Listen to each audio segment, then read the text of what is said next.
During the first few weeks of the semester, I noticed the children sorting small tiles, building with different colored blocks, manipulating Magna-Tiles to create patterns during choice time, and creating art patterns using paint.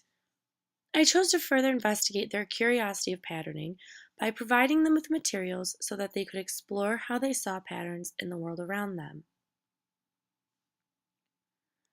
Because not all of the children knew what a pattern was, we started off doing simple tasks such as manipulating tiles into A-B patterns and making patterns by threading beads onto string. Many children were able to branch out from the A-B pattern and incorporated various different colors and numbers of beads on their string.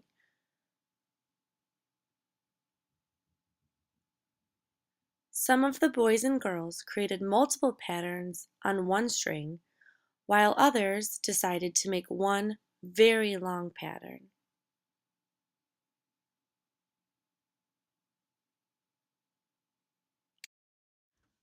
A question we encountered while investigating was, what's the difference between a pattern and a design? To explore this question, I provided the children with various fabric pieces, some that had patterns and some that had designs.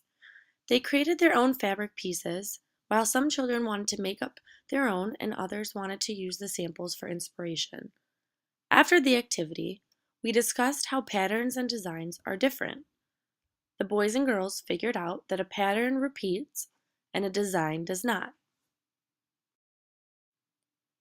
To further their thinking even more, I began showing the boys and girls pictures of patterns in nature. We talked about patterns in the wild, patterns on animals, patterns we could see outside, and patterns in our classroom environment. The children explored natural materials that they found on a nature walk and then created patterns with them in the hallway. Many of them created such amazing patterns, so we decided to use them for the display. We took the patterns they created and began gluing them down on a piece of paper.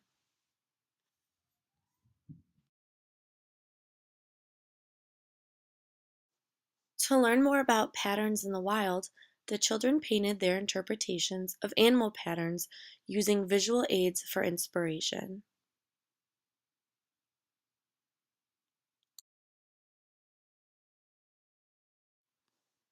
To conclude our investigation this semester, I wanted to put the children's newly attained knowledge about patterns to the test. I provided them with pencils, paper, and clipboards, and took them on numerous pattern hunts around the building and other classrooms to see what they could find. The boys and girls found patterns almost everywhere, even on other teachers.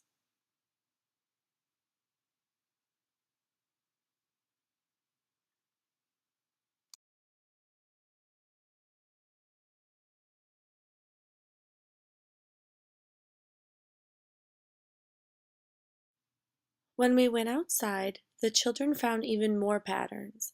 From the stones on the ground, to the clouds, to even the playscape. The preschoolers have been phenomenal pattern hunters and have grown tremendously in their thoughts and ideas of how they see patterns in the world around them. Almost every day, a child comes up to me and says, "Look, I'm wearing a pattern today."